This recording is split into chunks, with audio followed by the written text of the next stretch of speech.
Veja no ICL Notícias, segunda edição. Não tem o texto, tá? Vocês estão me irritando.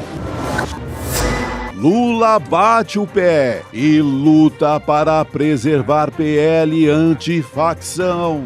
Depois de encurralar Mota e Derrite, governo pede mais alterações no projeto. Em relação à Polícia Federal, nós não temos nenhuma negociação de fragilização da Polícia Federal. 121 mortes sem resposta. Governo do Rio de Janeiro pede mais tempo ao STF para explicar a operação, enquanto Cláudio Castro recebe homenagens em Brasília. Escândalo na Casa Branca. Em e-mails, Jeffrey Epstein afirmou que Trump sabia de esquema de exploração sexual e passou horas com uma das vítimas. These emails prove absolutely nothing other than the fact that President Trump did nothing wrong. O ICL Notícias, segunda edição, está no ar.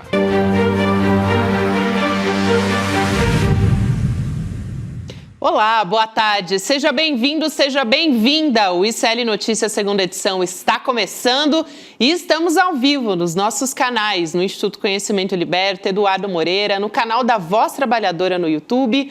Boa tarde também você que nos ouve pela Web Rádio São João, em Quixadá, no Ceará, e na Rádio Cultural, na região da cidade de Torres, no Rio Grande do Sul. Chico Sá, meu amigo, boa tarde para você aqui de São Paulo. Boa tarde. Quarta-feira, posso dizer? Quarta-feira, chegamos, dia 12 de novembro. Vamos com tudo, com essa comunidade e com todos os nossos colaboradores. Vamos com tudo para Brasília, nessas idas e vindas desse PL antifacção com Heloísa Vilela. Elô, boa tarde para você. Boa tarde, Gabi, boa tarde, Chico. Idas e vindas, e olha, o que é mais interessante de observar é como essa extrema-direita está tentando se contorcer toda para dizer que ela é que está fazendo o que, na verdade, o governo estava fazendo. Está engraçadíssimo de ver, a gente vai detalhar isso tudo, mas eles tiraram toda a proposta que tinham feito, apresentaram um novo texto que o assessor do Hugo Mota mesmo me disse ontem, aproveita todo o texto do governo, mas fizeram modificações que o governo não aceita, que a bancada do PT não aceita e que serão motivo de muita discussão. Agora, no finzinho do dia, houve uma reunião de governadores da extrema-direita com o presidente da Câmara, Hugo Mota, e o Zema de Minas Gerais saiu de lá dizendo que eles pediram mais tempo para discutir o projeto, que mais pessoas se envolvam com essa discussão, que isso não pode ser aprovado assim tão rápido, e que o Hugo Mota teria dito que sim e até fixado um prazo de 30 dias. O assessor do Mota, falei com ele agora, ele não fechou questão, não confirmou as informações do Zema, mas a gente sabe que a votação não vai acontecer. O máximo que eles podem discutir é esse prazo. Agora, vocês se lembram muito bem o que a gente está falando aqui nos últimos 3 dias, que o governo vem desde o começo criticando esse toque de caixa, essa correria para aprovar um projeto que vai mexer com uma estrutura importantíssima e vai estabelecer as regras para um enfrentamento essencial para o Brasil inteiro, que é o enfrentamento às organizações criminosas, ao tráfico. Então, não se pode fazer isso correndo. E é o que o governo vem dizendo desde o começo. A gente fez aquela entrevista com o secretário nacional de Segurança Pública, que falou exatamente isso. Depois, o ministro da Justiça, Lewandowski, que falou exatamente isso. A ministra das Relações Institucionais, Gleisi Hoffmann, falou exatamente isso antes dessa reunião do Hugo Mota com os governadores. E eles saem de lá dizendo que foram eles que pediram ao Hugo Mota que desse mais tempo. Desculpa, a gente tem que rir. Que dessem mais tempo para a discussão do projeto. O Elô, é muito importante, você já trouxe um bom resumo do que a gente teve nesse dia de hoje, do terceiro texto que foi colocado, não dá para descartar nem eventualmente um quarto texto que venha a partir disso. A Elo falou, né, o Hugo Mota, ele teve uma reunião com os governadores também conhecidos agora, desde que aconteceu a operação, a mais letal do Rio, a gente tem identificado esses governadores como do tal consórcio da paz, né, que da paz não tem nada. Mas eu queria trazer uma fala que a Elo conversou mais cedo com a ministra Gleisi Hoffmann, e ela já falou um pouco desse termômetro de como estão as coisas por parte do governo federal e a pressão que vem de lá. Então, a ministra das Relações Institucionais conversou com a Heloísa Vilela, disse que está buscando alterar 4 pontos desse texto atual, que é o terceiro, o que a gente tem agora, até o momento, porque tudo pode mudar, nunca sabe qual vai ser o próximo. Vamos assistir a fala da ministra. 4 pontos que nós consideramos estruturantes do projeto que nós mandamos para o Congresso Nacional e que, se forem alterados ou continuarem alterados, vão comprometer a eficácia da lei. Em relação à Polícia Federal, nós não temos nenhuma negociação de fragilização da Polícia Federal. Isso não está no nosso horizonte, não vamos negociar isso. Então, é bem importante deixar claro. Elo, então a gente tem um texto ainda com o enfraquecimento da Polícia Federal, né? Exatamente, Gabi. Por quê? Porque são 2 pontos e que são muito próximos um do outro. Um é aquela história do perdimento dos bens, quando são apreendidos bens de facções criminosas, que eles querem criar uma ação especial em separado para julgar se isso pode ficar direto com as autoridades ou não, o que adia todo o processo. E o outro é como a distribuição desses recursos, desses bens, se dá. Hoje em dia ela vai para o governo federal, que com isso financia o trabalho da Polícia Federal. Vai para 4 fundos da Polícia Federal e eles querem distribuir esse dinheiro, parte desse dinheiro, para os estados.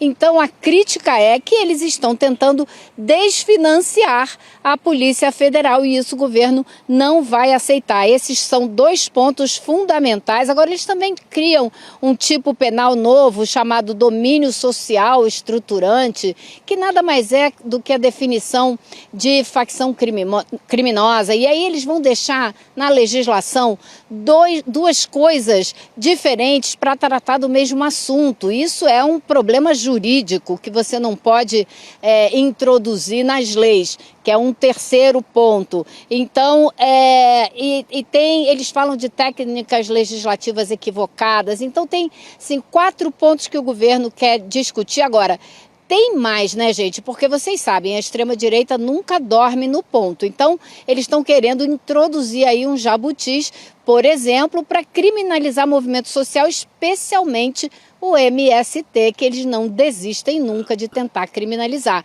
Então, tem muita coisa para ser discutida. Essa é uma obsessão. Já tentaram a CPI do MST, é uma obsessão criminalizar um movimento social que é o primeiro que chega quando o Brasil precisa.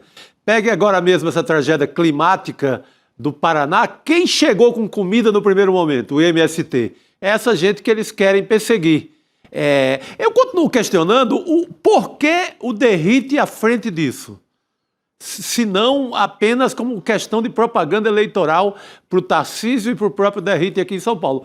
O Derrite é quem deixa um empresário que tinha rolo com o PCC ser assassinado no aeroporto de Guarulhos, na frente de todo mundo, em plena luz do dia. O Derrito é quem deixa acontecer o assassinato também do PCC ao ex-delegado Rui Ferraz Fontes, lá na Baixada Santista. O Derrite é quem coloca a segurança pública de São Paulo hoje numa situação de calamidade pública. Por que ele se sente autorizado e por que a extrema-direita autoriza um fracassado em segurança pública a ser o relator? Assim, eu não entendo. E teriam outros nomes, que fracasso é esse? Fracasso que leva à glória, aí ele vira relator? O que o Derrite apresentou em segurança pública no Brasil, a não ser expulso da rota em São Paulo por matar demais? A não ser afastar coronéis aqui de São Paulo, coronéis sérios ligados à segurança pública, ele afastou para poder, ele e o outro capitão, o capitão Tarcísio, os dois são da mesma linha militar, para os dois mandarem humilharem esses coronéis. Sim, eu não vejo currículo algum que autorize este senhor a relatar esse projeto. Excelente, Chico. E mais, né, Chico, ele mostrou claramente que ele não tem a menor condição política de relatar projeto algum, porque ele não tem relacionamento algum aqui nessa casa e ele não sabe qual é o trabalho de um relator, porque se você pergunta a ele, o senhor conversou com alguém do governo, conversou com a oposição, ele falou, ninguém me procurou. Não, é trabalho do relator, justamente, procurar todo mundo, todas as bancadas, todas as visões, incorporar o que for possível no texto, para na hora que ele chegar na votação, ele ter um apoio maior. Então, ele não tinha apoio de vários setores, inclusive da direita. Eu conversei hoje com um conservador que é de centro-direita e que falou para mim, aquele texto eu não votava e te digo, e é uma pessoa que tem mais de 20 anos de experiência aqui no Congresso, tá? E te digo mais, esse texto não passava. Se ele tivesse ido à votação como estava, ele não passava. Então, o Derrite mostrou muito bem que ele não pode assumir nenhum projeto desse, porque ele não tem nenhum tino político, trato, diplomacia zero.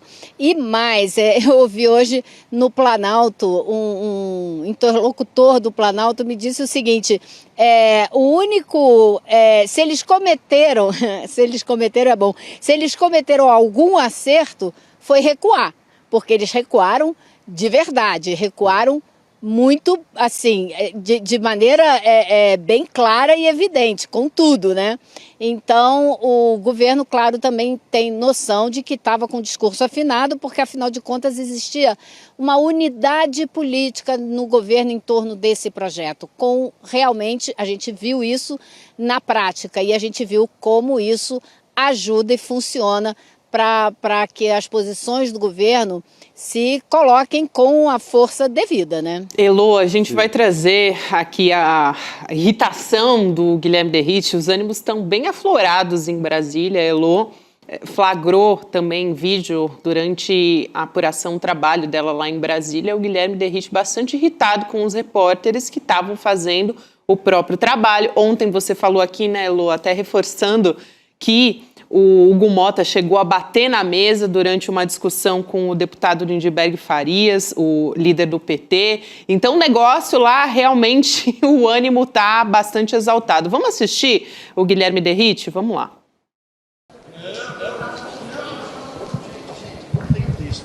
Não tenho texto, tá? Vocês estão me irritando. Não quero ficar irritado hoje. Não, deputado, nosso trabalho, deputado. Nosso trabalho também. Nosso trabalho, eu sei que Eu já falei que não quero falar com imprensa. Vocês querem que eu brinque, que eu xingue? Não, é só porque o nosso trabalho a gente pode quer... respeitar um pouquinho? Claro, Então deputado, tá, obrigado. Foi curto e grosso ali, né? Olha, para vocês terem um pouco... super grosseiro, para vocês terem uma ideia do contexto, ele estava saindo de uma cerimônia que teve hoje no Senado de homenagem às famílias dos policiais mortos na Operação do Rio, com Ciro Nogueira tratando o Cláudio Castro como um grande herói, abraços e aplausos, e enfim, e o Derrite lá o tempo todo. Então você vê a cena da campanha eleitoral montada, né? Mas enfim, aí ele sai e alguns jornalistas, eu e outros 3 colegas, fomos atrás dele na tentativa de falar com ele. E os colegas perguntaram, o senhor podia falar um minuto com a gente? Ele foi descendo a escada e só falou assim, não! Perguntaram mais alguma coisa, ele não. E aí essa cena do corredor onde a gente pegou ele caminhando e tentou fazer algumas perguntas. E ele começou a reclamar, vocês estão me irritando. Vocês querem o quê? Que eu xingue? Que eu brigue? Cara, é realmente uma demonstração da capacidade diplomática e política dele, assim, que passa muita confiabilidade e respeitabilidade. Vou te falar, é difícil, hein? Não, quer saber quem é este rapaz? Pergunte aos coronéis da Polícia Militar de São Paulo, colegas dele de farda. Pergunte quem é o Derrite. O Derrite foi expulso da Polícia de São Paulo porque não tinha condições psicológicas de atuar na rota, que é a polícia mais violenta. Tem um perfil dele na Piauí que mostra muito bem esse lado do Derrite. Exatamente. Né? E é esse senhor aí da irritação com mulheres, né? No que repete o guru dele, o Bolsonaro e o Tarcísio. Me lembrou mesmo. Para quem é a irritação? Direcionada a mulheres, como fazia o Bolsonaro todo dia naquele curralzinho lá que ele falava. Agora, a Elô tocou num ponto ali, Chico, no começo da fala dela, que é super importante, que, assim, é estarrecedor. Quando a gente estava na redação montando a pauta do N2, a gente ficou chocado, assim, o quê? Teve uma sessão solene no plenário para homenagear o governo do Rio de Janeiro por aquela operação que deixou mais de 120 mortos. A gente ficou assim, realmente. Então, hoje aconteceu, como a Elô já adiantou aqui, o Senado fez essa sessão solene, né, em plenário, homenageando o governo do Rio, os policiais mortos e feridos também na operação. E o Cláudio Castro aproveitou, claro, para fazer um discurso, ironizando até a mega operação da Polícia Federal, a Operação Carbono Oculto. Vamos assistir a fala do Cláudio Castro e a gente volta a conversar sobre esse assunto. Vamos lá. Daqui a pouquinho a gente traz aqui a fala do Cláudio Castro, mas já dá para adiantar que, assim, ele falou da Carbono Oculto de uma maneira pejorativa, depois falou de ADPF das favelas já também, né? Vem falando ainda, não se arrependeu. Se eu fosse ele a essa altura do campeonato, né, Chico, com um Xandão pedindo documento e tudo para ele, documentos que não foram, silêncio, né? que ele não conseguiu entregar, o governo dele não consegue entregar. Ele fez uma chacina, aquilo é uma operação completamente clandestina, vai se provar isso, mas ele está se achando, porque no primeiro momento a população está tão aperreada com essa questão de violência que, gostou da chacina? Gostei, aplaudi, a chacina é ótima e tal, vamos aplaudir, vamos celebrar. Hoje fizeram mais uma festa para a chacina.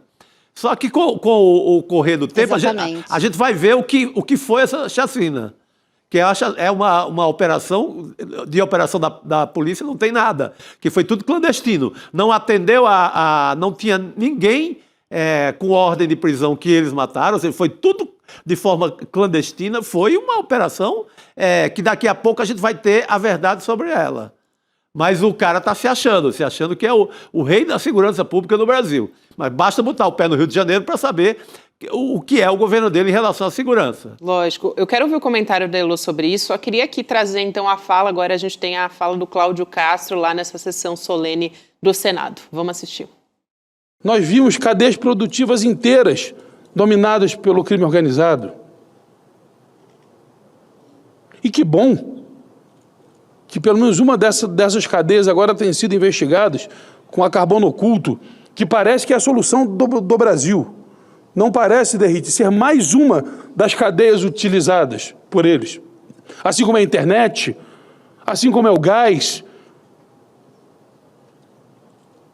assim como é o transporte alternativo e diversas outras, que tem que ser, Tereza Cristina, igualmente combatida. Aí, Elô, parece que é a solução do Brasil. E o né? alvo é quem? Polícia Federal de novo. Boa. O alvo deles é a Polícia Federal. Vai lá, Elô. A Heloísa Vilela travou, né? Eu achei que ela estava esperando para falar. Eu também. Ela estava tão paradinha ali que eu falei, bom, a Elô está esperando para falar, mas a gente teve... Mas veja só, o alvo, de novo, é Polícia Federal. A mesma coisa do texto do Derrite, atacando a Polícia Federal. E ataca a Polícia Federal na frente do Ciro Nogueira, que está enrolado até o pescoço com o PCC, com a Carbono 14/86, que é o prefixo telefônico do Piauí, terra do Ciro Nogueira. Lá já tem assessor que teve que correr da prefeitura em cima da hora porque estava chegando a Carbono 14 na casa dele. Tem padrinho, tem compadre de Ciro Nogueira de posto de gasolina, todo mundo enrolado com essa operação. Daí o ataque do Cláudio Castro de novo, à Polícia Federal. Eles querem acabar com a Polícia Federal, porque vem aí o escândalo das emendas, que já começou e tem muita coisa para aparecer. Tem essa operação que pega PCC, pega essa rede de combustíveis, de combustíveis adulterados, que é ligado ao PCC, que é ligado ao Ciro Nogueira. Então, o alvo dessa turma toda, do tal Consórcio da Paz, é a Polícia Federal. Elô, a gente tem você aqui agora junto com a gente. Vamos ouvir agora a Elô lá de Brasília. Não, então, eu estava perguntando dessas cadeias produtivas todas que ele elencou, que estão nas mãos do crime organizado, qual delas ele enfrentou? Qual delas ele desbaratou, como a Operação Carbono Oculto fez? Nenhuma. Então, ele não pode ficar se vangloriando de nada, né?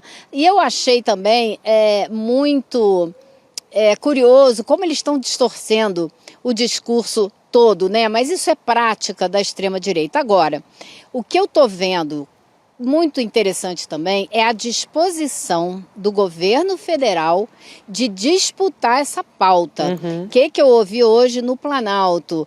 Essa pauta da segurança pública, a direita acha que é dela, Mas o governo está decidido a disputar essa pauta, sim. E foi com muita coragem que o governo mandou para o Congresso o projeto da PEC da Segurança Pública e agora esse projeto da lei antifacção.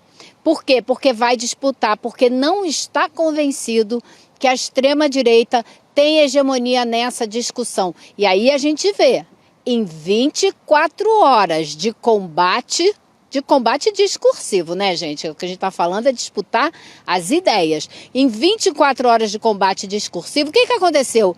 Eles retrocederam, assim, 180 graus. Tem alguns detalhes agora que têm que ser arrumados. Então, eu acho que o governo acertou, que a coragem é a arma a ser usada, o discurso unificado é a ferramenta essencial, com uma boa argumentação e, claro, sempre, essa lição está mais do que aprendida, é ir à população, ir às redes e contar com o apoio popular que virá da boa argumentação do governo. E isso funcionou com a PEC da blindagem e isso já está funcionando com essa história do combate ao crime organizado. Se o governo continuar nessa toada, ele tem grandes chances de sair muito vitorioso dessa discussão. Vitorioso eu acho que já é, porque eles tiveram que acabar adotando o projeto do governo. Sim. Foi um estelionato de ideias, porque se tivesse lei de direito autoral sobre projeto de lei, eles estavam ferrados que iam pagar uma multa enorme, porque eles tomaram na mão grande o projeto do governo. Mas não tem problema, o governo pode explicar isso também, né?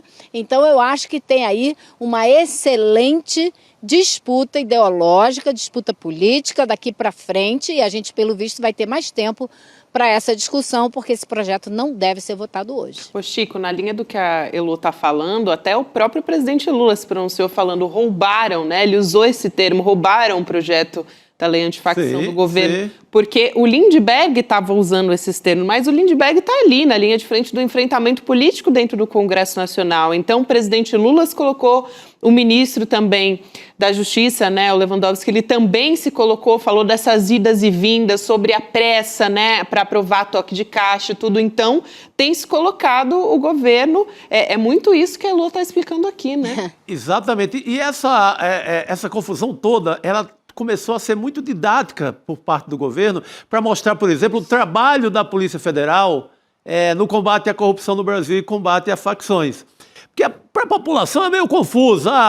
Entra uma polícia, vem a Polícia Civil, depois vem a militar, vem a federal. E como a esquerda pecou muito ao longo da história em não falar desse tema segurança pública, fica muito sempre como fosse o comando fosse da direita. Então, o que ficou muito evidente agora? Que o governo dá toda a força e todo o apoio para a Polícia Federal no combate ao crime, que a Polícia Federal é ligada ao governo federal, coisa que muita gente no Brasil, parece óbvio para a gente, muita gente não sabe no Brasil, que Polícia Federal é combate ao crime por parte do governo federal. Então, acabou sendo bastante pedagógica essa confusão toda. O Derrite, ao tentar esvaziar a Polícia Federal, ao tentar praticamente tirar a Polícia Federal do combate ao crime, ele acabou dando uma levantada nessa história.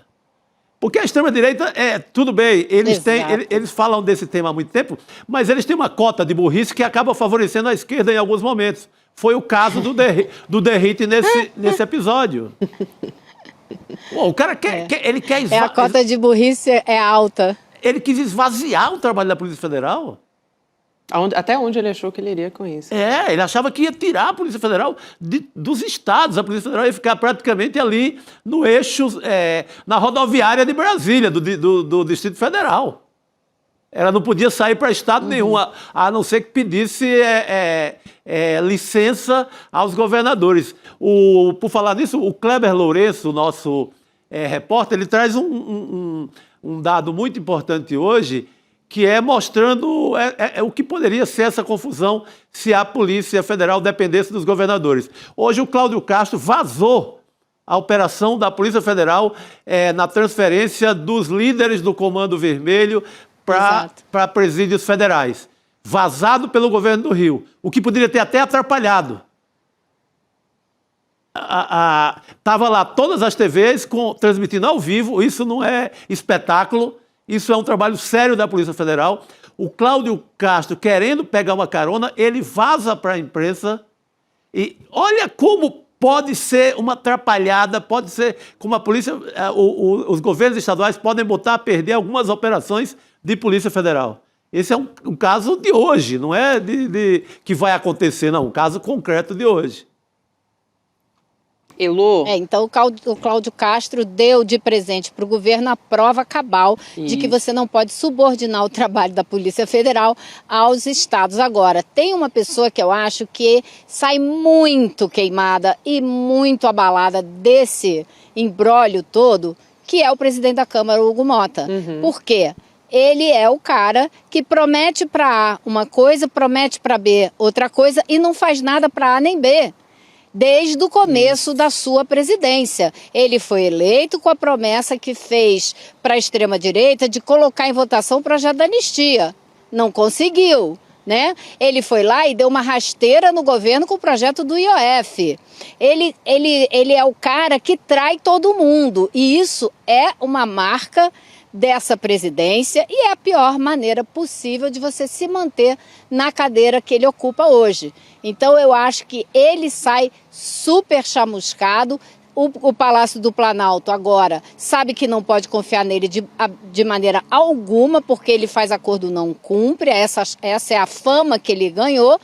E sabe que também ele agora tem que saber que ele não vai contar com boa vontade do governo federal para os seus projetos particulares, né? Para a eleição do pai dele para o Senado e outras coisas. Então, eu acho que é uma das pessoas que mais perdeu nessa história. O Derrite continua brigando para ser o grande vencedor dessa parada e por isso ele está mudando o discurso dele o tempo todo, assumindo o discurso do governo como se fosse dele, né? Para ele continuar na crista da onda.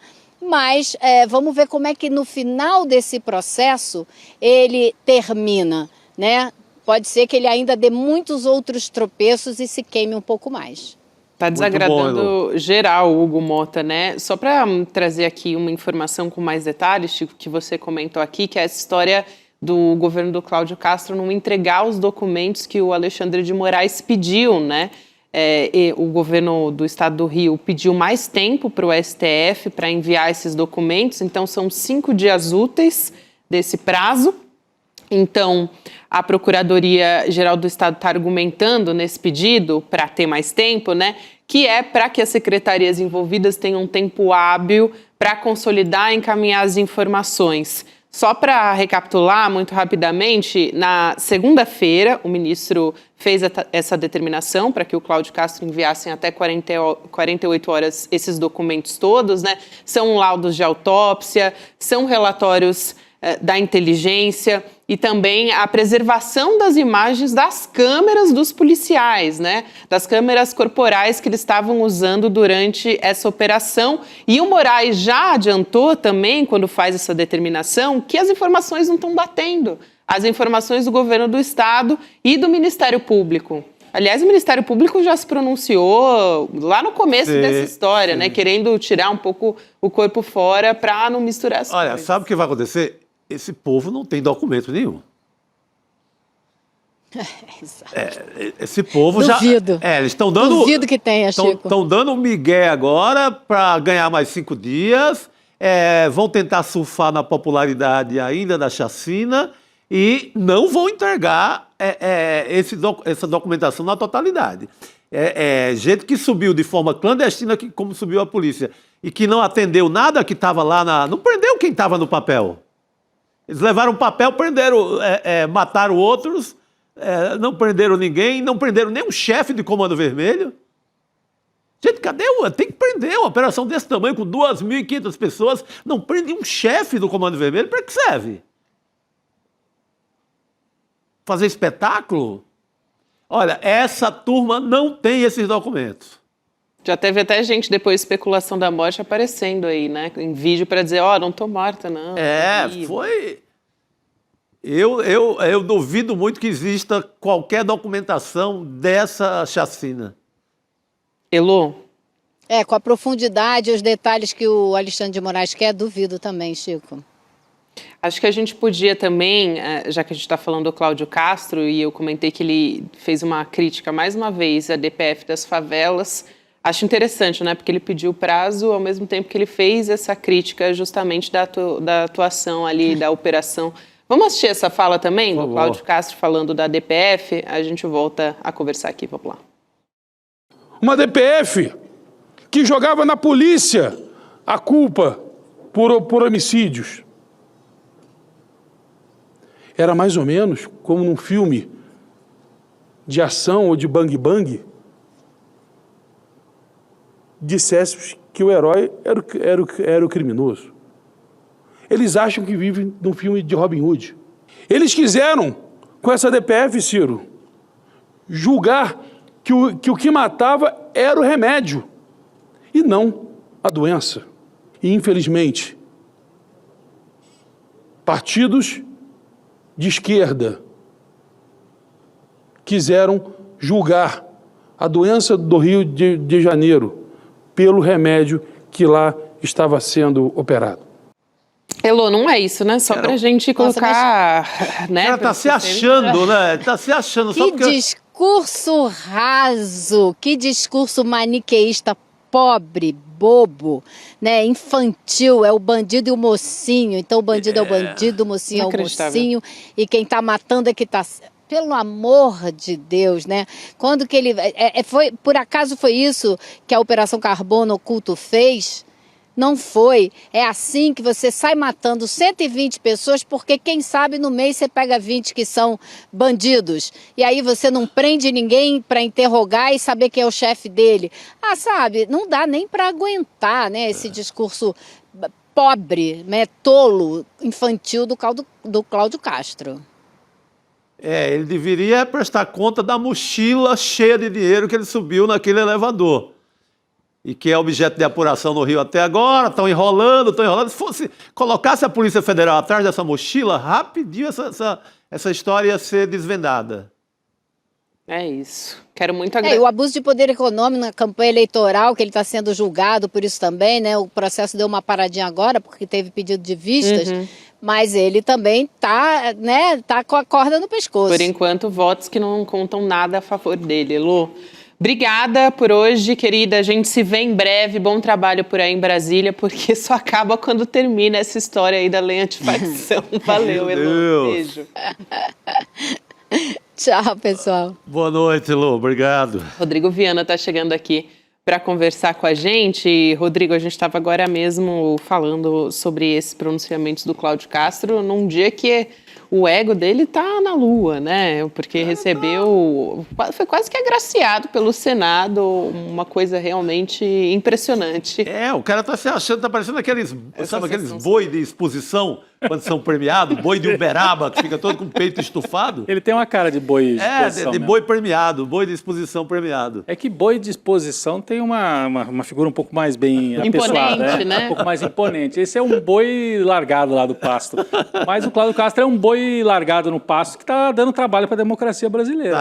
Tá, o cara tá... Que discursinho vagabundo que ele fez ali, Total. né? Esse último, essa aí que a Ilô comentou, né? E vocês comentaram também, dizendo que estavam querendo premiar o bandido. Não, estavam querendo que o combate à criminalidade seja feito dentro das regras de uma normalidade democrática. Não, e a DPF está aí para coibir excesso, né? Se não, para que lei? Não tem lei mais? Então é faroeste?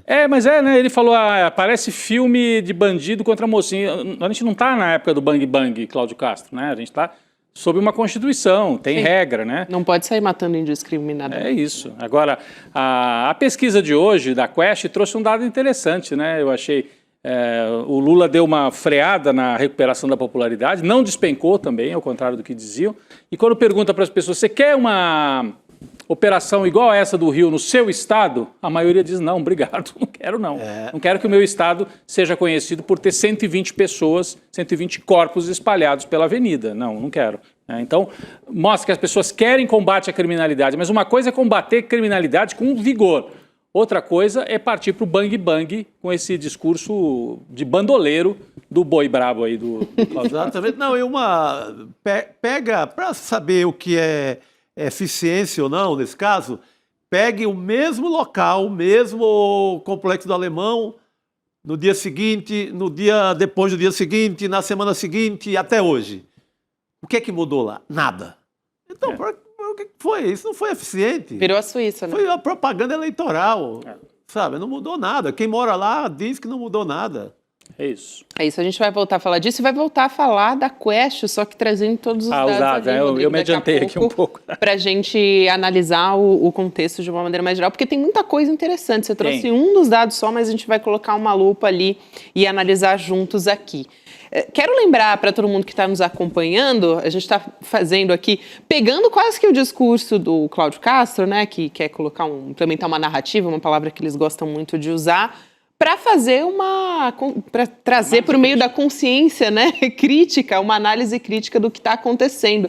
Essa é a nossa pós, né, que está chegando aí, o novo curso do ICL, que é uma nova pós-graduação. A gente já teve o curso Repensando o Brasil, agora a gente tem a teoria crítica da sociedade. A gente vai ter lançamento no dia 27 de novembro, quinta-feira, 8 horas da noite. E lá, Chico Sá, a gente vai ter professores ali de primeira, né? A Nancy Fraser. Sim, não, só no mão, como se diz, né? Tem uma coisa, quando você encontra alguém da comunidade ICL que faz a primeira pós, você vê o nível que está sendo e como eles estão felizes. Assim. É verdade. E a gente encontra sempre. Encontramos lá no Despertar muita gente. Olha, eu estou fazendo a pós. Uma vez por ano você encontra no metrô, na rua. Olha, eu faço a pós, eu colaboro com o jornalismo de vocês. É sinal que a coisa é boa e funciona. É isso aí, Chico. Eu acho que vale muito a pena também acompanhar o evento de estreia da pós, porque lá tem condição exclusiva para se tornar aluno. Então é sempre bom, né, gente? Vai lá em sln2.com.br, faz a sua inscrição, é só deixar um e-mail, gente. 2 segundos aqui enquanto a gente está conversando, você está assistindo o N2 aí fazendo suas coisas, ou então apontar o celular aqui para a tela, no canto também, se você estiver assistindo pela televisão. Vamos seguir aqui.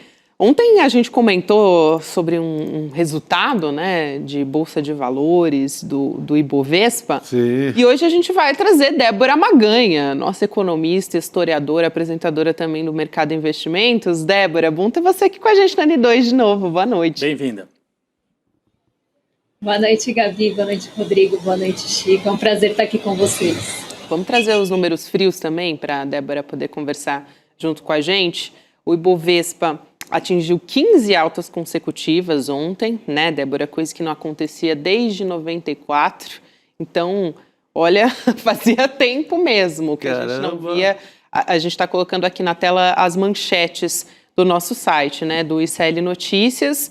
E hoje esse índice ficou estável, para trazer atualização disso também, teve uma queda leve de 0,03%, 157.704 pontos.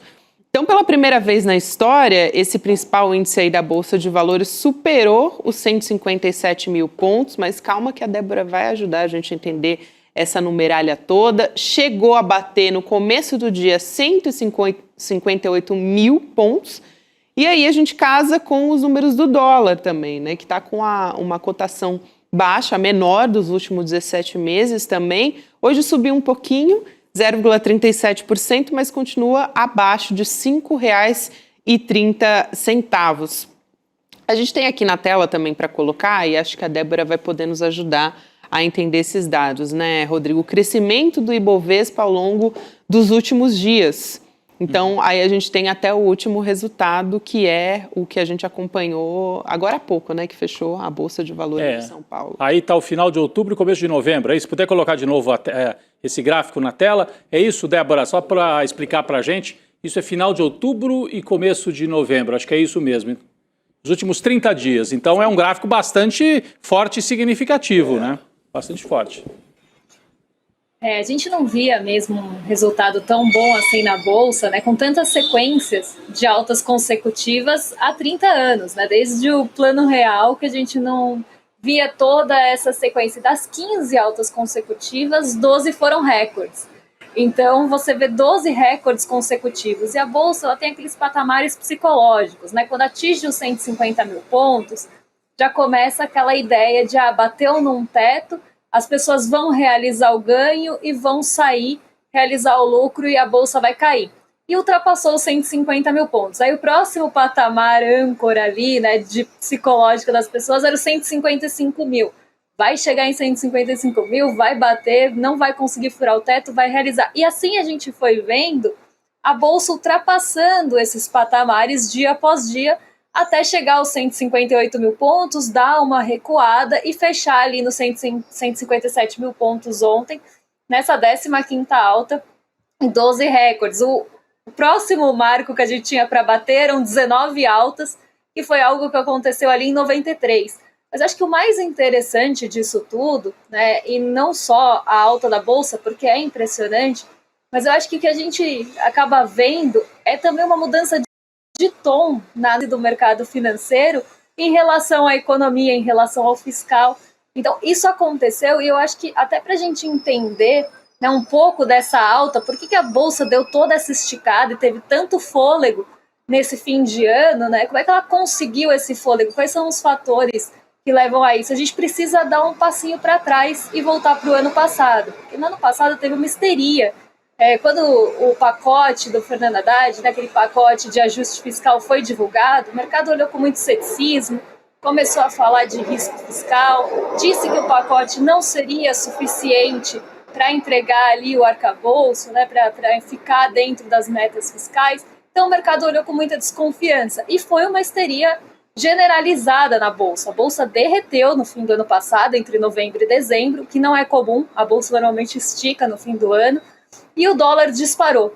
No começo do ano, quando viram que isso não passava de uma gritaria, de uma choradeira do mercado, que não viu o ajuste sendo feito da forma que ele queria, e o mercado usa os ativos brasileiros como pressão, então ele mostra o descontentamento vendendo a Bolsa e comprando dólar. Quando a calmaria acontece, né, e vem que nada daquilo ia acontecer, a nossa Bolsa começa a subir logo no começo do ano. E essa esticada vem mais forte agora, também impulsionada pela queda de juros nos Estados Unidos. Então, corta juros lá, o recurso vai buscar ganho em algum lugar e vem aqui no Brasil, não só porque a gente tem a segunda maior taxa de juros real do mundo, então vem buscar esse ganho na renda fixa, mas também nos nossos ativos que estavam desvalorizados por conta do fim do ano passado. Então tinha um monte de bagatelas ali e o recurso estrangeiro entrou com força e comprando todos esses ativos. Então essa esticada é uma série de motivos, mas eu acho que o mais interessante é ver essa mudança do tom do fim do ano passado para agora o fim desse ano. E a Bolsa tem uma fama de subir no fim do ano, justamente porque os fundos de ações entram também mais fortes em renda variável para tentar melhorar alguma rentabilidade no fim do ano e entregar o fundo com uma rentabilidade até maior.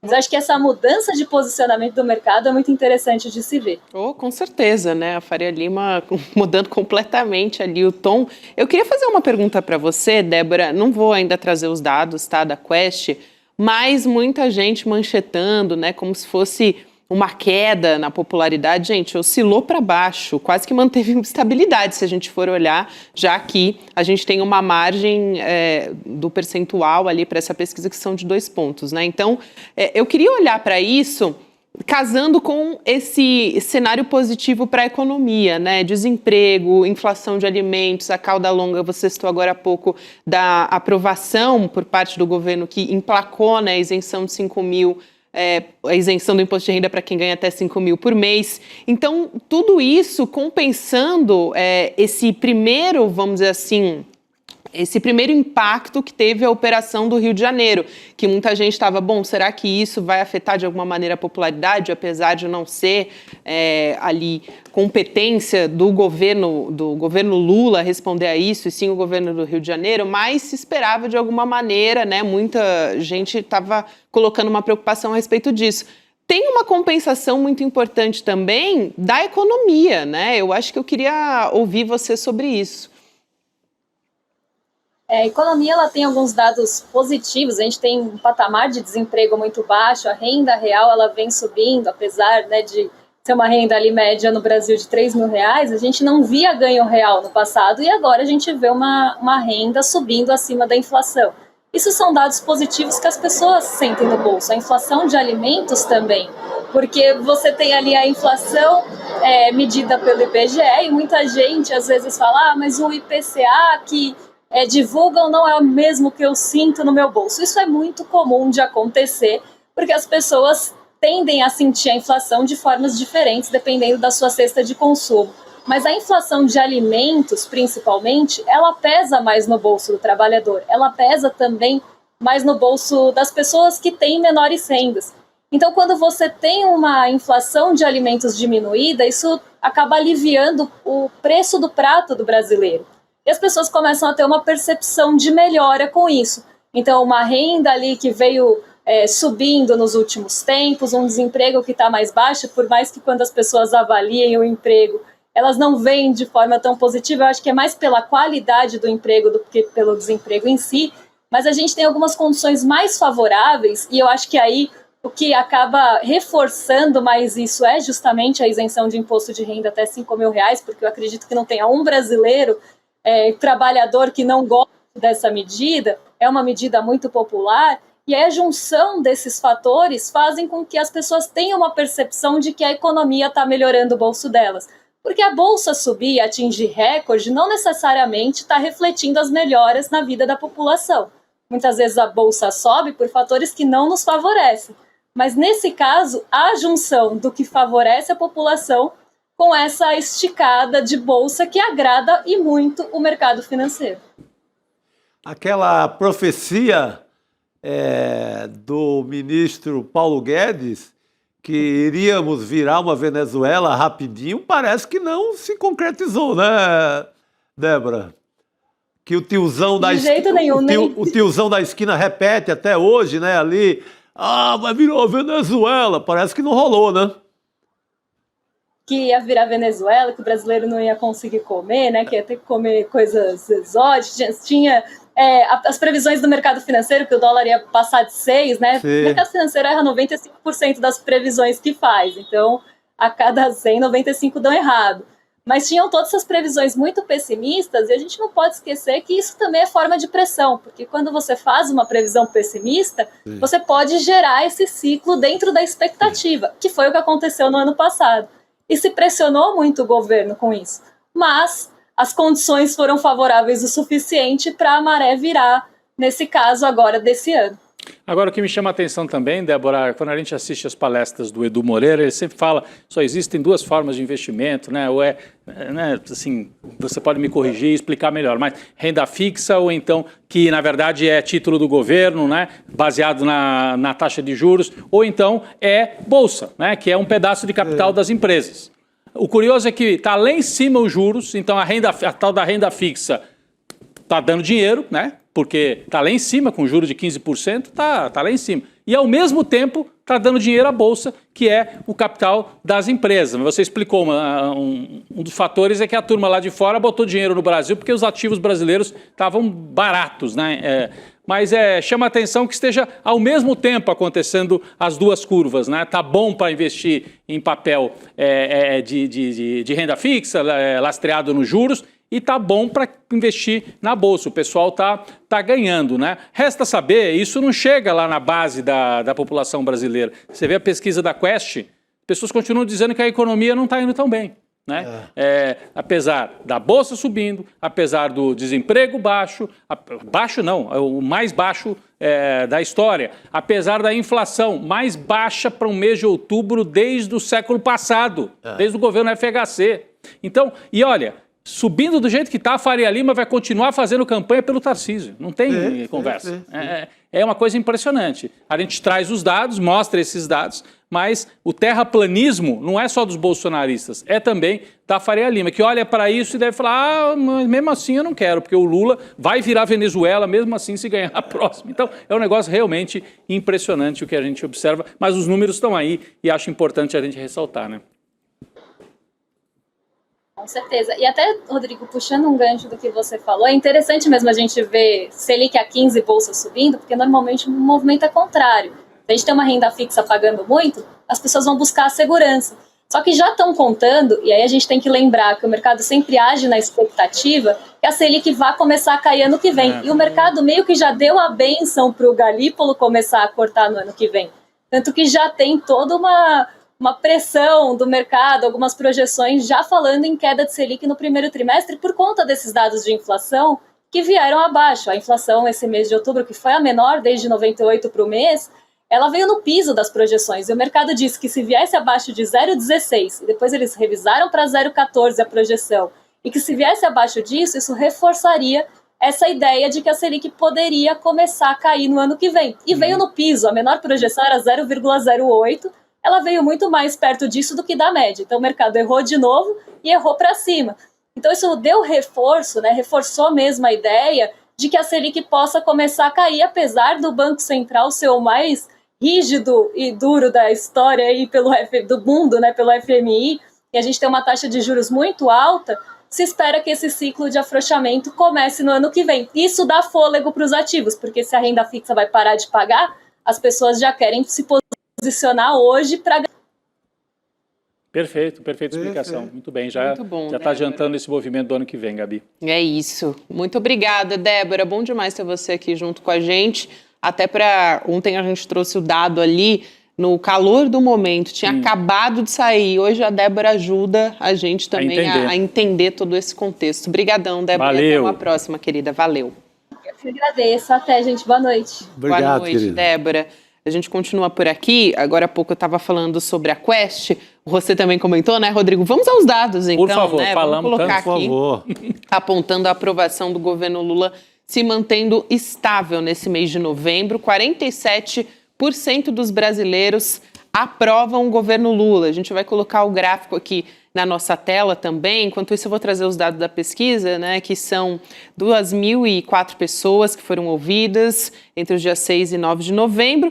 A gente sempre tem que trazer esses dados aqui, né? Margem de erro de 2 pontos percentuais para mais ou para menos e nível de confiança de 95%. Então, dando uma olhada aqui nos números, a gente tinha em outubro a desaprovação em 49% e agora em 50%. Então, oscilou um ponto para cima. Sim.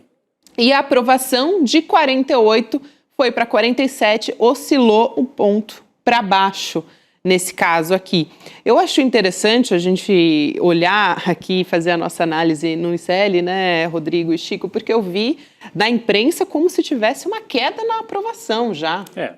É estabilidade, Gabi, mas acho que o que dá para dizer com toda certeza é que a recuperação, toda certeza não, um primeiro indício de que a recuperação da popularidade que vinha muito forte, se a gente puder botar a curva de novo aí na tela enquanto eu falo, essa última que estava aí na tela, a curva azul freada, e a curva vermelha, você repara, ó, como o vermelho, que é desaprovação, estava muito acima da aprovação no mês de maio, estava 57 a 40, e essa boca do jacaré foi fechando. que significa que a aprovação do Lula foi subindo, ó, de 40 para 43, para 46, para 48, né? E a desaprovação caindo.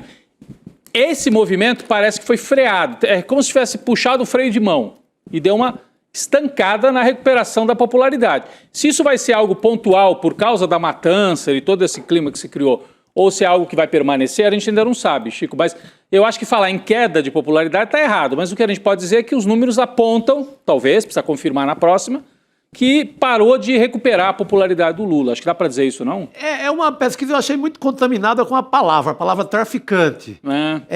Tem uma pergunta que você concorda com a frase do Lula, os traficantes são vítimas dos usuários? Cara, você começar uma pesquisa com essa frase no meio, você derruba o Lula sem querer. Uhum. É uma frase infeliz que o Lula diz na Indonésia, na viagem dele no mês passado. Ele diz, se referindo ao mercado consumidor americano, norte-americano, estadunidense, que é quem consome tudo que é levado do mercado do mundo latino-americano, da Colômbia, dos outros países aqui da América Latina. Essa frase, acho que, ao meu ver, contamina muito a pesquisa. Uhum. Essa frase foi trabalhada pela extrema-direita como nunca, talvez a maior campanha desde o Pix do Nicolas. Sim. É Nicola o nome daquele rapaz lá? Nicolas, né? Nicolas, mas pode ser Nicolas. Desde aquele período, nada foi tão trabalhado em rede social como foi trabalhado pela extrema-direita essa frase do Lula. Ela deslocada do contexto e essa frase sobre traficante. Uma frase sobre traficante, seja o que for, ela não vai ter popularidade, né? Ela já vai ser condenada de cara. Ainda mais do jeito que foi, confusa. Então, é uma pesquisa muito ainda contaminada com essa frase infeliz do Lula sobre o mercado consumidor de drogas que são os Estados Unidos hoje. Ela está feita nesse momento, né? Ela é feita nesse momento e ela tem muito essa... E com a chacina, o aplauso à chacina. E mesmo assim não tem estrago. Não caiu. Acho que dizer que caiu a aprovação, a popularidade, é forçação. Eu acho, e tem uma outra coisa também, Rodrigo, que você mostrando essa tendência da boca de jacaré também não tem uma relação de causa e consequência em relação à operação. De fato, né? Que houve a oscilação por conta da operação, porque já era uma tendência de queda, né? No sentido de que antes estava uma tendência de subida da aprovação do governo Lula. E a gente teve a operação agora, no final de outubro, então não dá para dizer necessariamente que é por isso. Que também, é totalmente tomada por... Agora, ela manda um recado, né? A pesquisa que quando estabiliza, quando para de crescer, manda um recado para Lula. Tem que estar dentro do jogo dessa disputa sobre segurança pública. E tem que estar o tempo todo ligado nisso. E está pesado, e está jogando pesado. Está dizendo que tem que estar o tempo inteiro dizendo, olha, a Polícia Federal é quem combate crime para valer no Brasil, que a Polícia Federal fica esquecida, o governo não usa ao seu favor. Sim. Como uma coisa a favor e algo que combate muito o crime no Brasil. Então, assim, não há chance alguma de governo querer ganhar a eleição se não tiver com segurança pública na ponta da língua. É porque um dos pontos da pesquisa, quando se pergunta... nós vamos falar daqui a pouco. Já estou eu de novo adiantando aqui as pautas aqui da Gabi. Não, mas eu acho que é isso mesmo, Rodrigo, porque casa com o que a gente está conversando aqui, né? Qual é a maior preocupação do brasileiro? Adivinha. Se a gente colocar o gráfico, nossa produção não é o próximo, é o terceiro aqui que estava previsto, né? E assim, a distância com as demais preocupações é bem interessante, né, de observar ali. Então, a violência já era a maior preocupação ao longo dos últimos meses, mas olha como ela avançou, olha o gráfico. Quem está nos ouvindo? Ela muda, né? Assim, quando as coisas estão caras, a violência passa para segundo fácil. Basta a Dona Maria ir lá 2 vezes na feira e dizer, epa, esse tomate aqui tá caro, já muda. Já é economia de novo. Porque primeiro é comer, depois é outra coisa, né? Então, durante parte do governo Lula, manteve-se a economia. Sim. Quando estava ali ainda a inflação botando a cara, o Dragão ali dando umas baforadas ainda no supermercado e tal, a inflação era comida. Aí sim, nesse caso, dá pra gente dizer que é um efeito da operação, né? Então o que foi mais discutido por que essa operação de colocar o derrite, chamar o Cláudio Castro para ser celebrado no Congresso Nacional, tem uma operação para tornar esse o assunto, porque é o único assunto que favorece a extrema-direita. Então, há um circo em torno disso. É como se você é que nem você ganha um jogo e fica repetindo os gols daquele jogo a semana inteira. Sabe como é que é? Ganhou um. Aí, a direita ganhou esse jogo, não é que eu concorde, mas ganhou esse jogo porque é favorável a ela. Aí ela fica repetindo, foi 2-0, passa 300 vezes, parece que são muitos gols. Né? Então, eles estão repetindo isso sem parar, sem parar, sem parar. Agora, veja como também é uma campanha, a gente tem que ter fôlego longo, né? Não é corrida de 100 metros, né? É maratona. Quando o Lula estava com a popularidade mais para baixo, no começo desse ano, eu vi muita gente já dando como favas contadas, perdeu a eleição. Sim. E quem enxergava um pouco mais longe, o Haddad dizia isso, calma gente, a economia vai voltar para o trilho no segundo semestre, né? E voltou. Voltou para o trilho, caíram os preços, o emprego melhorou, etc, etc. Não é que estava nenhuma oitava maravilha do mundo, mas deu uma melhorada. Aí, algumas pessoas na esquerda começaram a achar, agora já ganhou, tá ganha a eleição. Não tá ganha a eleição. Imagina! A eleição vai ser disputadíssima, né? Não tá ganha. Agora, o Lula tá com todas as condições para ganhar, apesar dessa operação violência. E olha como nesse tipo de disputa vale a sua estratégia e vale os erros que o outro lado comete, né? Então, a direita cometeu erros. Cometeu muitos erros. O bonezinho do MAGA na cabeça do Tarcísio, o Tarcísio se queimou falando coisas absurdas, se queimou. O Lula cometeu um escorregão com aquela frase. Cometeu. Então, é uma falha de jogo. É uma falha. E aí a direita pegou essa falha e multiplicou por 100 vezes para tentar... Juntou com a chacina. Exatamente. Fez uma bela edição. Bela no sentido da maldade. Interessa para eles, uma edição ali juntando Lula com tráfico. Onde aparece a palavra traficante? Na pesquisa da Quest. Na pesquisa.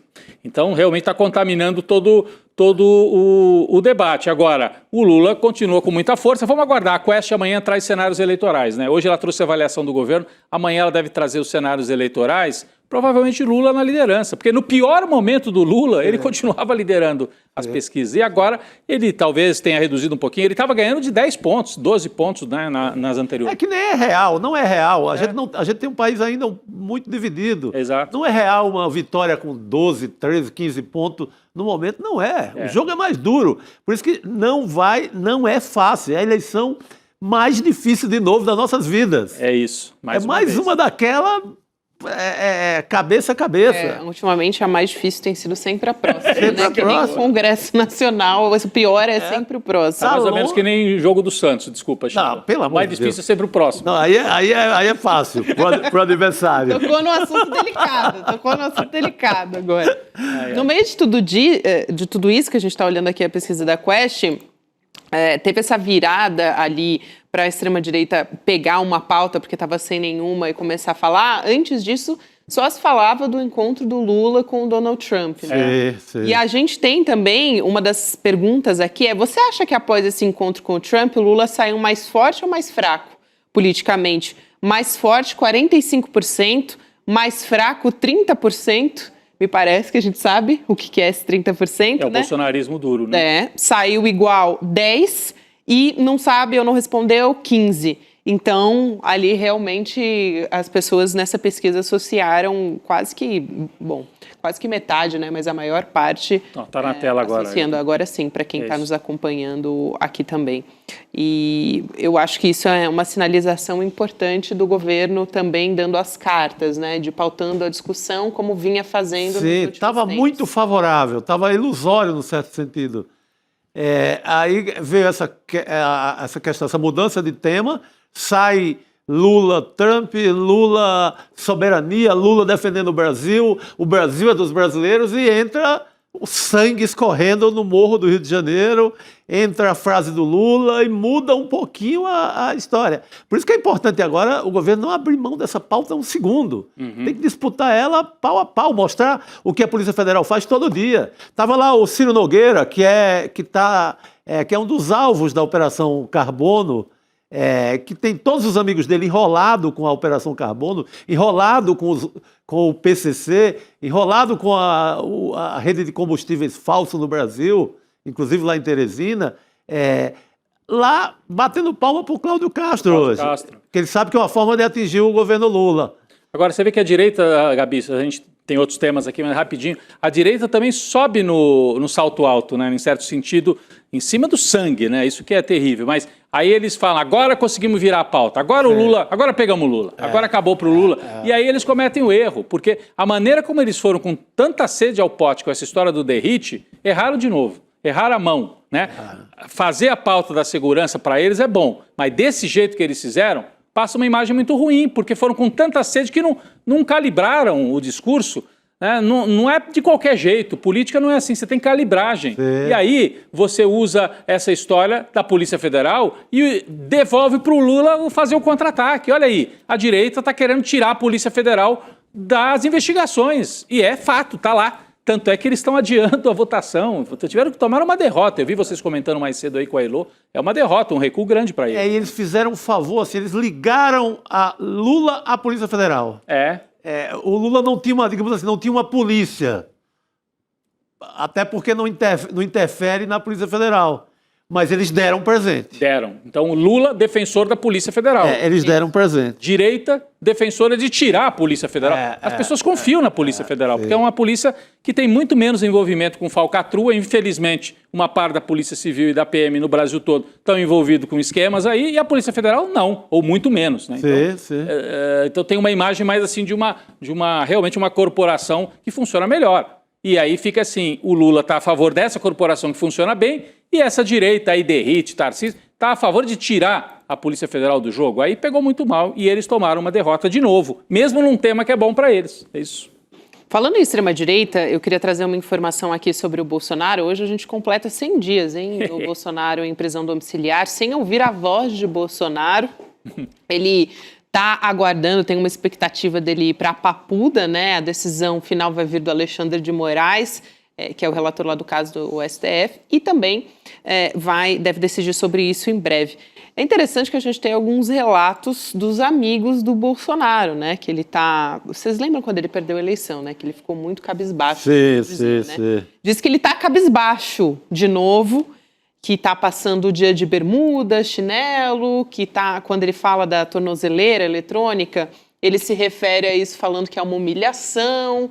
Então, tá ali o Bolsonaro nessa expectativa de ir para a Papuda, mesmo que seja só por um tempo, porque eventualmente os advogados podem tentar levá-lo para a prisão domiciliar, até com base no caso do Fernando Collor, ainda assim ele está bastante chateado. Ô Chico, só aqui avisando para nossa comunidade também, que a gente tem aquele documentário, você lembra do documentário do Bolsonaro, que a gente teve que, logo depois que saiu a condenação, a nossa equipe trouxe um documentário especial, né? Só não digo que é o documentário do ano, porque o ICL depois fez Zog, que é também incrível, então eu fico na dúvida, mas é um dos melhores do ano. Então, amanhã a gente vai retransmitir às 7 horas da noite, depois do N2. Muito bom. E vai ficar disponível também para quem quiser assistir, mas aguardem então a... Em homenagem aos 100 dias do Bolsonaro calado, preso, a gente vai passar o documentário do Bolsonaro. Que se chama O Fim de Bolsonaro. O Fim de Bolsonaro. Pra gente lembrar como era ruim quando ele falava todo dia, hein? Meu Deus.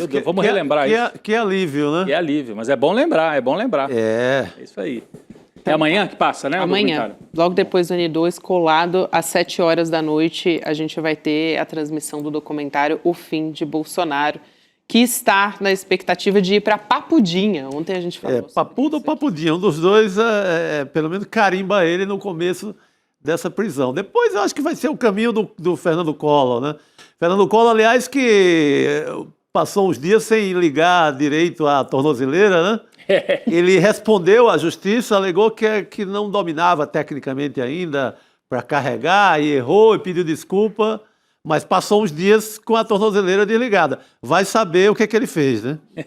Isso acho que a gente nunca vai saber, né, Chico? Vamos seguir aqui olhando um pouco para a internacional. Tem novidade por lá.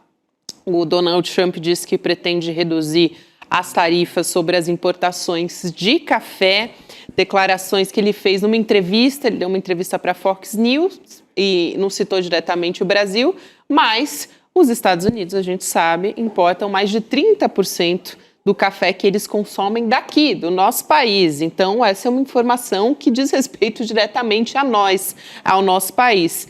E, no meio de tudo isso, ainda tem as negociações, né, do Donald Trump com o Brasil. Hoje o Mauro Vieira se pronunciou, o ministro das Relações Exteriores teve um novo encontro com o secretário, o Marco Rubio, né, secretário do Trump, e foi lá no Canadá esse encontro.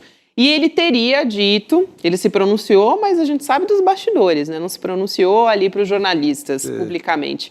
Ele disse, pelo que se sabe, que o Brasil encaminhou no dia 4 de novembro uma proposta para negociar as tarifas e os dois países tinham concordado em agendar uma nova reunião. Então, expectativa no entorno disso, mas já tem uma novidade em relação ao café que veio por aí. Vamos chamar o professor de Relações Internacionais, Leonardo Trevisan, para entender esse cenário. Professor, boa noite. Boa noite.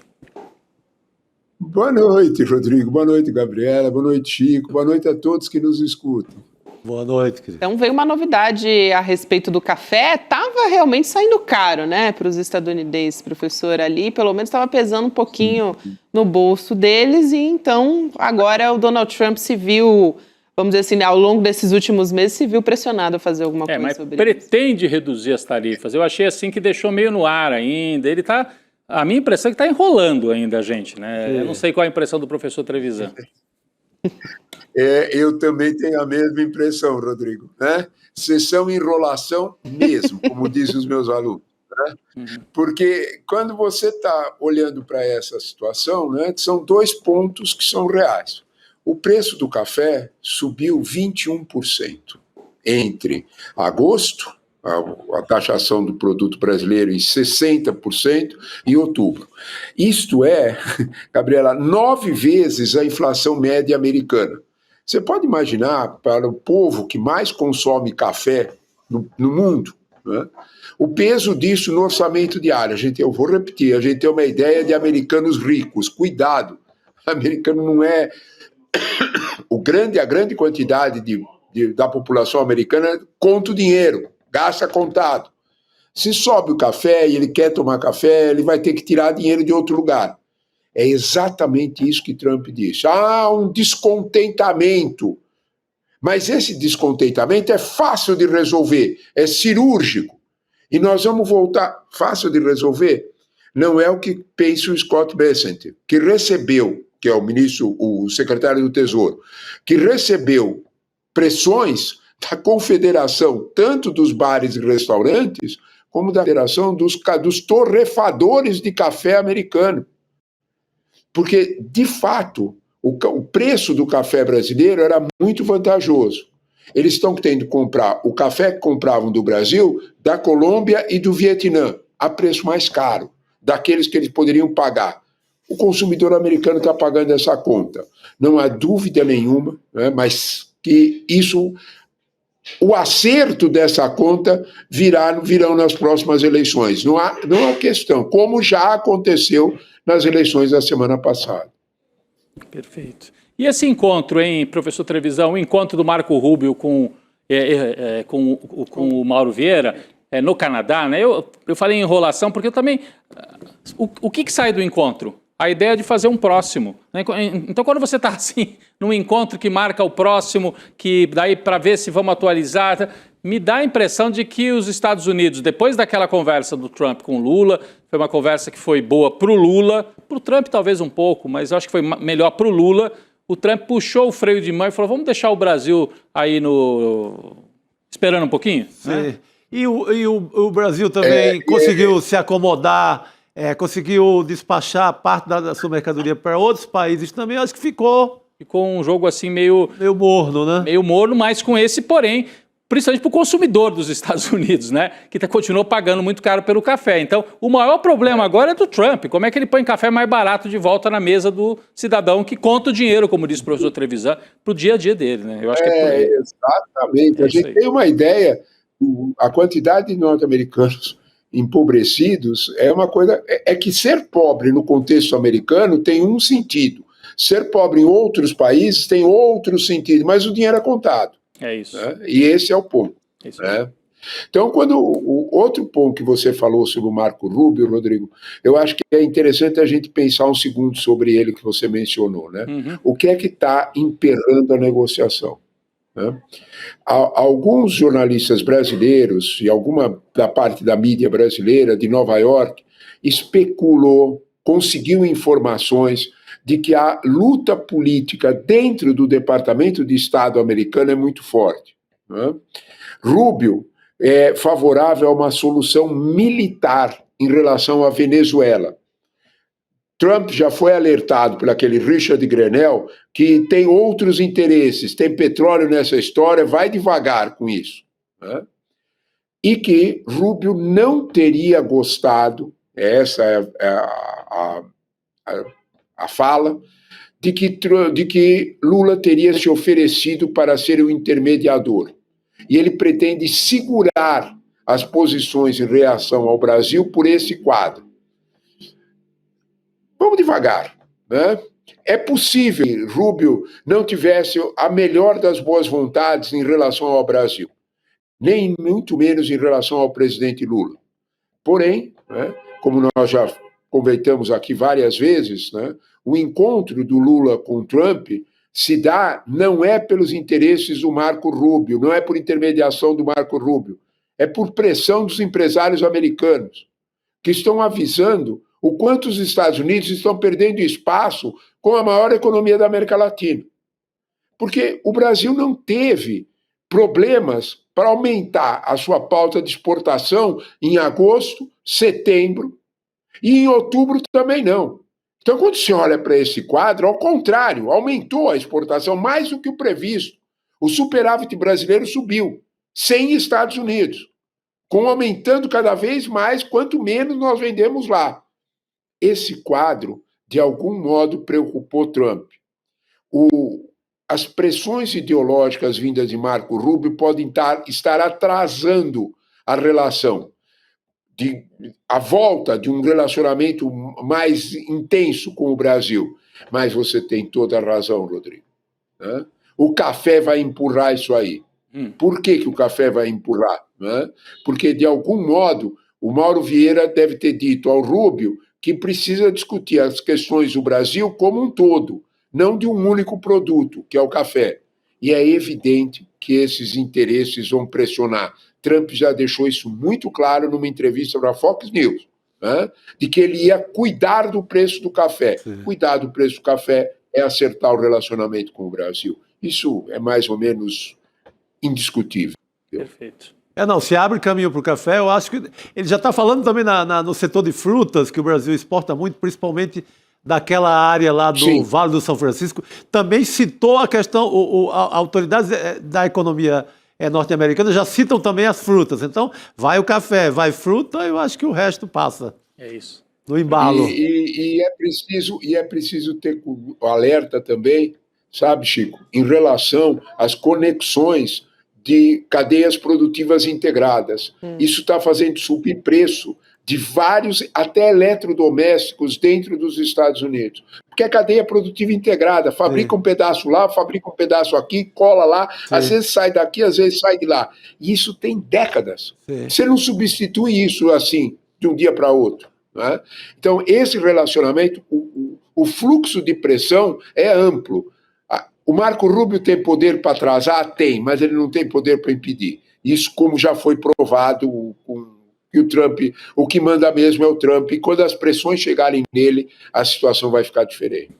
Até porque, né, Gabi, a situação para o Trump não está muito boa, né? Hoje veio mais uma notícia aí gravíssima para alguém que acabou de ser derrotado lá nas eleições locais, né? Isso, vamos trazer essa história. Aliás, é a atualização dessa história, na verdade, ela já tem um desdobramento que eu acho que é de cauda longa, mas essa novidade é importante, que é sobre o caso Jeffrey Epstein, né? Ou aquele bilionário que é acusado de tráfico sexual, enfim, morreu, né? Ele cometeu suicídio na prisão em 2019.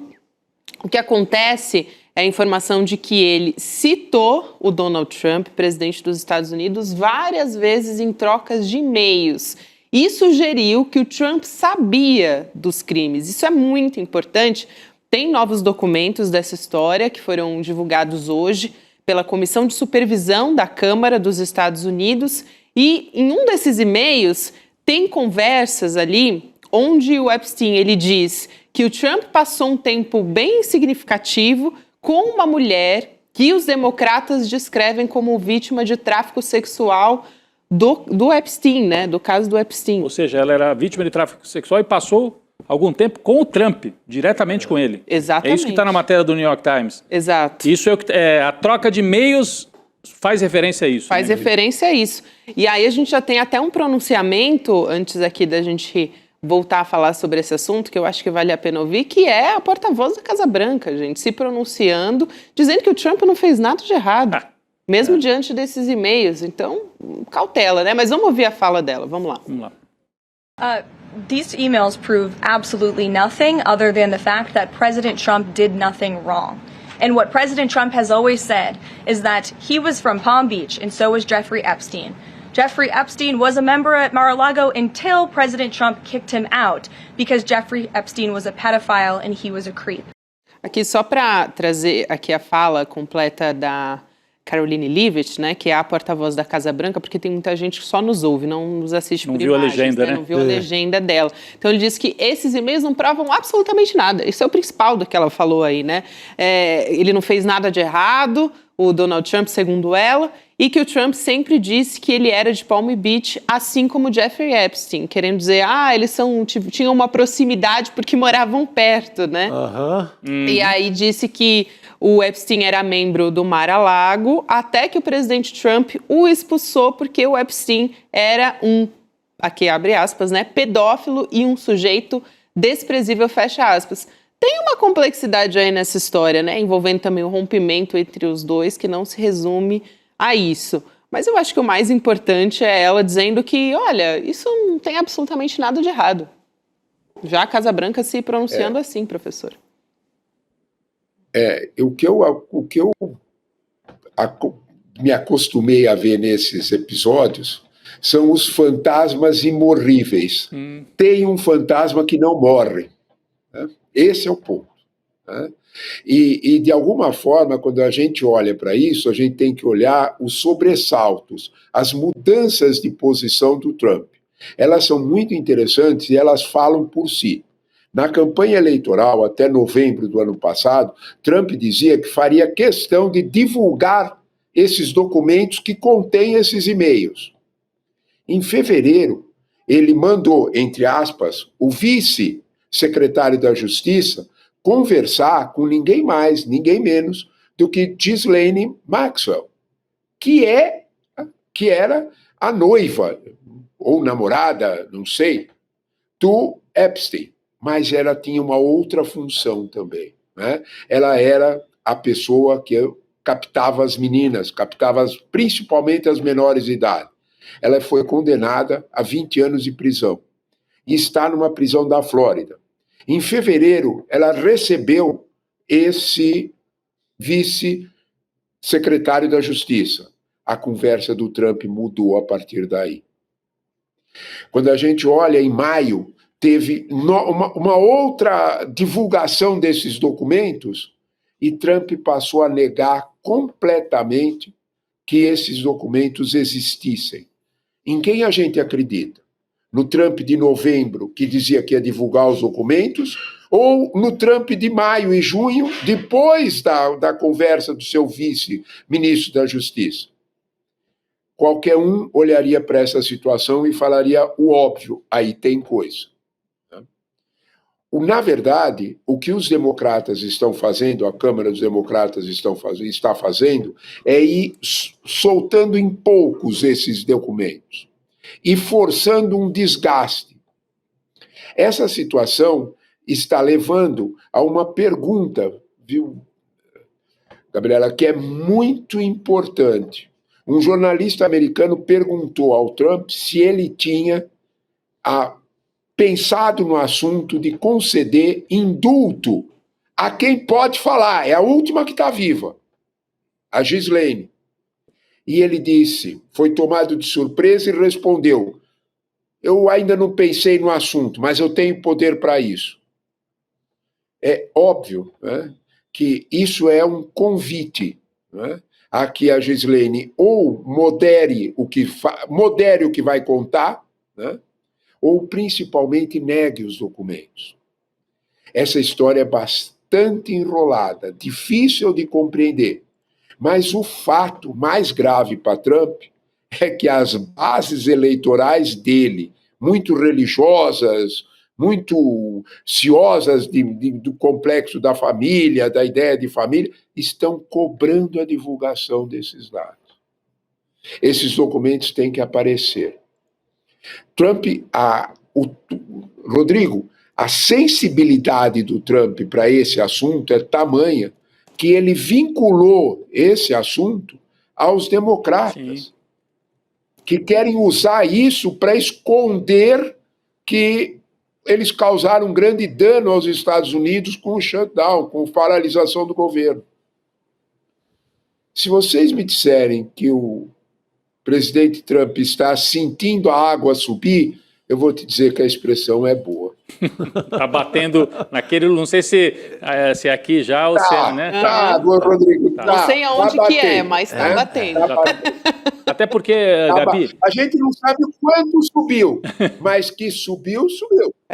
Isso. E, portanto, de alguma forma, a preocupação passou para o outro lado. Perfeito. Muito bom. Professor Trevisan, sempre bom ter você aqui junto com a gente. Muito obrigada e até a próxima. Até a próxima. Eu é que agradeço o convite de vocês e a boa conversa. Sempre um abraço, bom, meus professor. amigos. Boa noite, professor. Obrigado. Excelente, professor Trevisan, aqui ajudando a gente a entender esse cenário, essas informações novas. Esse assunto vai chegar numa hora que vai explodir de vez. Ele está ali conta-gotas. Se ele perder a maioria na Câmara e no Senado na eleição do meio de mandato do ano que vem, isso explode, né? E ali não cuida dos preços, não cuida da economia. Aí vem isso e forma aquele coquetel perfeito. É um momento bastante complicado, né? Falta um ano, né? O Trump, não completou nem um ano de mandato ainda, né? E já está com a popularidade, a última pesquisa deu abaixo de 40 já. 37. Ele está com 37. Então, isso é raríssimo nos Estados Unidos. Ele está numa situação muito, muito delicada. A gente vê o Trump como uma liderança que impõe medo e tal, mas ele internamente está num momento de muita fraqueza nas pesquisas, Gabi. O Rodrigo e Chico também, a gente tem informações vindo lá de Brasília, da Câmara dos Deputados. O Hugo Mota, presidente da Câmara, agora há pouco disse que o Guilherme Derrite vai redigir e enviar ainda hoje um novo texto. Vem aí a versão número 4 do PL antifacção, gente. É o Guilherme Derrete. Total. Ele vai mudar de nome, Guilherme Derrete. Cara, esse senhor deixou matar o empresário aqui na luz do dia, em Cumbica. Mataram o ex-delegado lá na... Quem é ele, né, Chico? Ele não tem moral para relatoria de nada. Falta, acho que colocar isso na mesa, viu? O PCC matou... tem essas duas vítimas, assim, na luz do dia, na frente de todo mundo. Uma operação lá na Baixada Santista foi na frente de todo mundo. Matou o ex-delegado, que eu citei hoje, matou esse empresário que era um delator do PCC. Gente, que moral esse rapaz tem para estar sendo relator? Nenhuma. Esse caso é didático, aliás, para mostrar como não pode desidratar a Polícia Federal, né? E o Hugo Mota, ele deve chamar uma reunião de líderes para decidir o que vai fazer, né, com o projeto a partir de agora. Então, deve ter uma nova apresentação, então, sem previsão também de votação acontecer.